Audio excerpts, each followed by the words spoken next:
So as promised, we're gonna let you guys hear the Flowmaster Outlaw axle back, basically muffler delete, which I really like because I can actually hear my Bronco running, and that's what I want, and it's not crazy or anything. Check it out.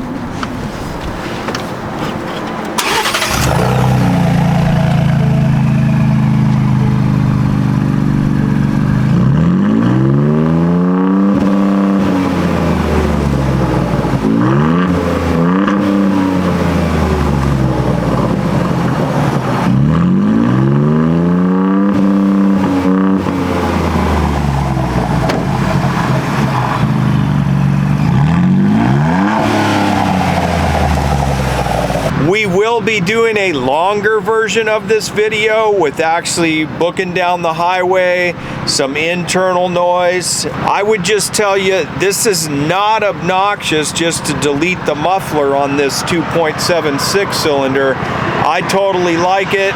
It's very, very cost effective. So check it out. Hopefully we'll be bringing you another video with the American Thunder and the Outlaw and the stock one for kind of a side-by-side comparison, but that'll come in a few weeks. Thanks for watching.